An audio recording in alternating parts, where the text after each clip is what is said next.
ઉદ્યોગનગરમાં કામદારોનું શોષણ થઈ રહ્યું છે। કામદારોને વર્ષોથી કામ કરી રહ્યા છતાં પણ એમનો પગાર ધોરણ વધારવામાં આવતો નથી। આકસ્મિક મૃત્યુ થાય અથવા જાનહાનિ થાય અથવા અકસ્માતે હાથ પગ તૂટી જાય એના માટેનું કોઈ પણ વળતર માટેની વાત નથી।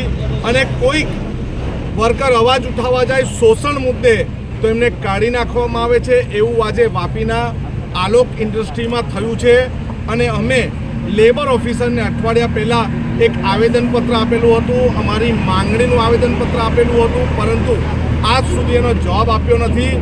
અમે આ કંપનીની બહાર વર્કરો સાથે કોંગ્રેસ સમિતિ સાથે બેઠા છે, ત્યારે જો અમને આવીને મુદ્દાસરની અમારી માંગણીઓ સ્વીકારવામાં આવશે તો અમે અમારું આંદોલન પૂરું કરી શકું।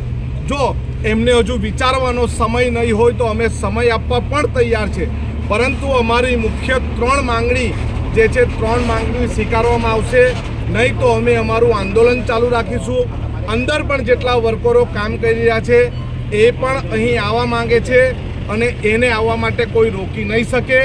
અમે કાયદો વ્યવસ્થા જાળવવા માટે એક રસ્તો ખુલ્લો રાખીને બેઠા છે અને અમે અહીંના મેનેજમેન્ટ, HR અને જે માલિક કે કોઈ પણ હોય અમે એની વાત સાંભળશું અને અમે એ આવે ત્યાં સુધી રાહ પણ જોવા માટે તૈયાર છે।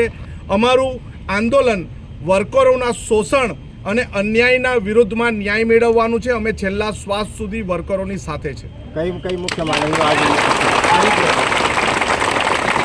અમારી પહેલી મુખ્ય માંગણી છે કે 10-12 વર્ષથી કામ કરતા લોકોનો પગાર 15,000 કરતાં વધારે નથી।